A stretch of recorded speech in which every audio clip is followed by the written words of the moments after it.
स्त्री को सबसे ज़्यादा कौन सी चीज़ की भूख होती है। नमस्कार, जय श्री राधे, जय श्री कृष्णा। दोस्तों, आज का ये प्रसंग बड़ा ही शिक्षाप्रद और मोटिवेट करने वाला है।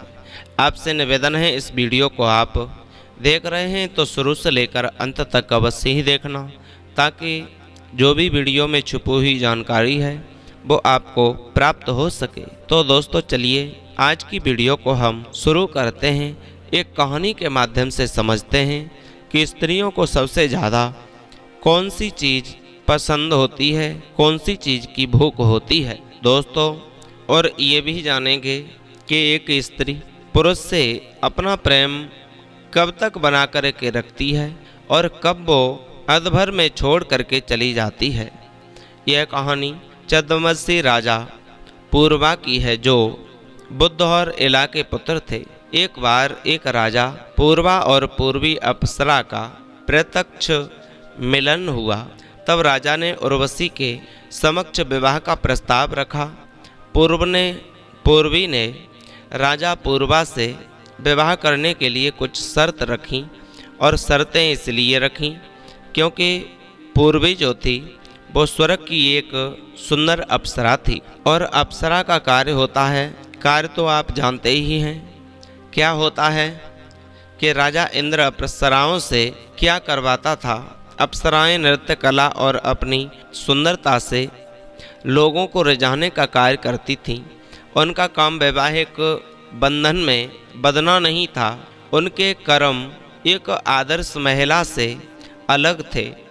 उनका काम किसी व्यक्ति से प्रेम करना नहीं था।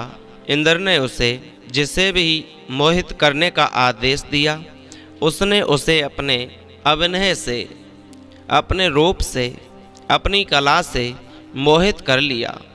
उसके हृदय में किसी के प्रति कोई भी स्नेह नहीं था। एक दिन राजा पूर्वा और उर्वशी की मुलाकात हुई तो राजा पूर्वा उर्वशी की सूरत को देख करके मोहित हो गए। राजा पूर्वा ने उसी क्षण उर्वशी से विवाह करने के लिए कहा तो उर्वशी ने राजा के लिए समझाया, देखिए राजा साहब, हमारा काम किसी से विवाह करना, किसी के साथ संबंध में फंसना या उससे विवाह करना नहीं है। हम स्वतंत्र स्त्री हैं।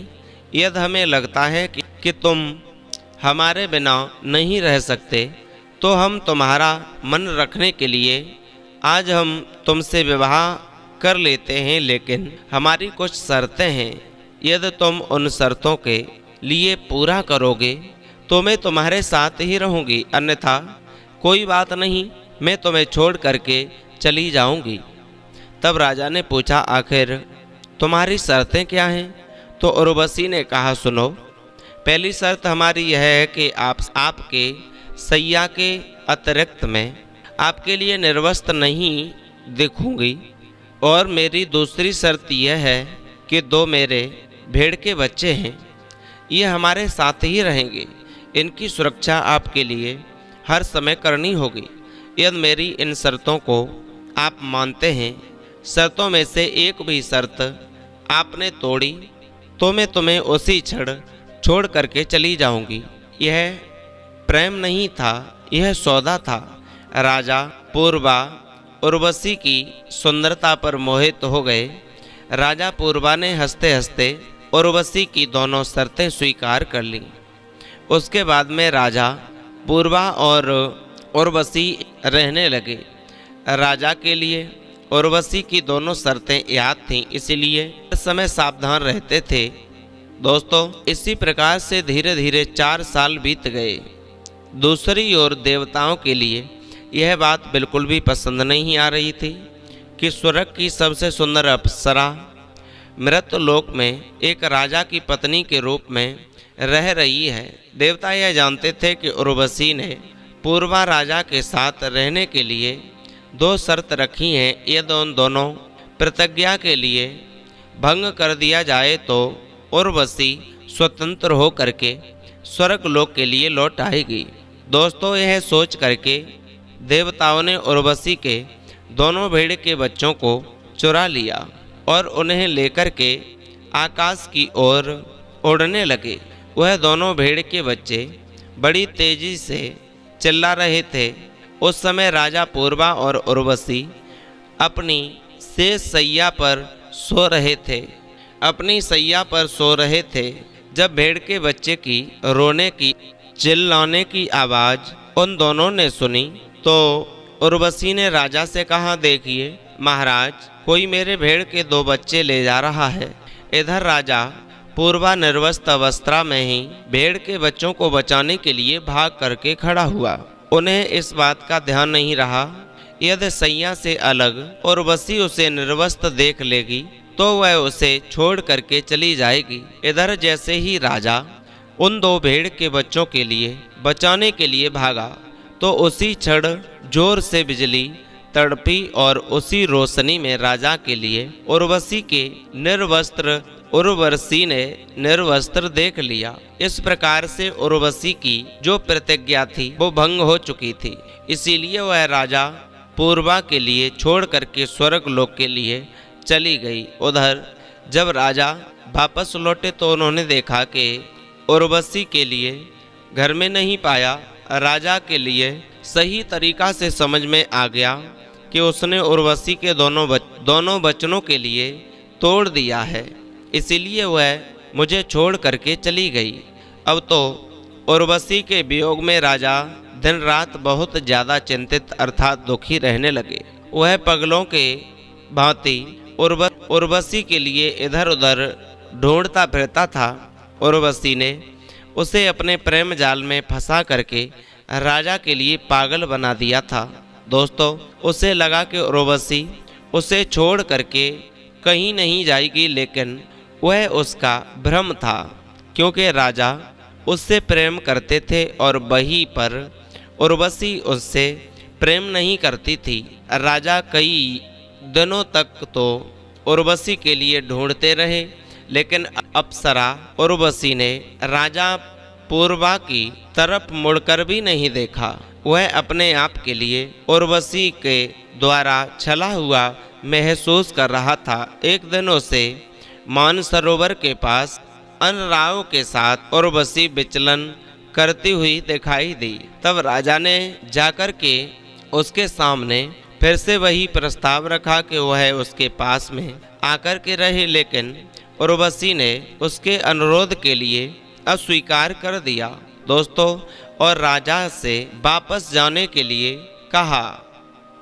उन्हें समझाया, महाराज, आप अपने जीवन में इन 4 बातों का हमेशा ध्यान रखें तो आप कभी भी दुखी नहीं रहोगे। नंबर 1, अप्सराओं की किसी के साथ में मित्रता नहीं होती।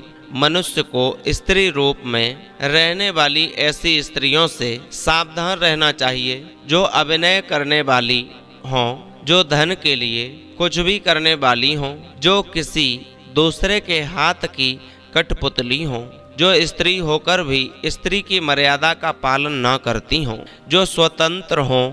ऐसी नारियों का प्रेम सिर्फ छलावा होता है। वे अपने कार्य सिद्ध करने के लिए, अपने कार्यों को बनाने के लिए दूसरे की भावनाओं से खेल जाती हैं। कहते हैं कि जैसे व्यापार में रिश्ते नाते मित्रता किनारा कर जाते हैं, उसी तरह ऐसी नारियों का प्रेम सिर्फ व्यापार की तरह होता है। उनकी प्रशंसा भी झूठी होती है। दोस्तों, अब उर्वशी दूसरी बात बताती है कि राजन, जैसे अचानक आया हुआ अतिथि भोजन करने के बाद जैसे घर को त्याग करके चला जाता है, जैसे पक्षी फलहीन वृक्ष के लिए छोड़ जाता है, जैसे प्रजाहीन और पराजित राजा के लिए छोड़ देती है, उसी तरीके से वेश्या निर्धन और शक्तिहीन पुरुषों के लिए छोड़ जाती है। नंबर 3, इस संसार में दुखी लोगों को 3 बातों से ही शांति प्राप्त हो सकती है। नंबर 1, अच्छी संतान। नंबर 2, पतिव्रता स्त्री। नंबर 3, सज्जन लोगों का संग। पति के लिए वही पत्नी उपयुक्त होती है जो मन, वचन और कर्म से एक जैसी होगी। उसने अपने कार्यों में निपुण हो, अपने पति से प्रेम करने वाली हो, सत्य बोलने वाली हो। ऐसी स्त्री के लिए ही पत्नी माना जाता है। और अंत में महाराज मैं तुम्हें एक बात और बताती हूँ, इसे तुम ठीक ठीक से समझ लो कि तुम जिस वासना के भ्रम जाल में फंसे घूम रहे हो, यह आपके कभी भी सुख नहीं दे सकती है। काम वासना के समान कोई रोग नहीं है और मोह से बड़ा कोई शस्त्र नहीं है, क्रोध जैसी आग नहीं है और ज्ञान से बढ़कर इस संसार में सुख देने वाली कोई भी चीज नहीं है। दोस्तों, उर्वशी के इस प्रकार समझाने पर राजा पूर्वा अपने नगर के लिए लौट आया और उसे अपनी मूर्खता का एहसास हुआ और समझ चुका था कि वास्तविक एक जो स्त्री होती है उसे किस चीज की भूख होती है, वो आप इस वीडियो के माध्यम से समझ गए होंगे। उम्मीद है आज की ये वीडियो आपको जरूर पसंद आई होगी। यदि अच्छी लगी तो चैनल को सब्सक्राइब करें, लाइक शेयर कमेंट करना न भूलें।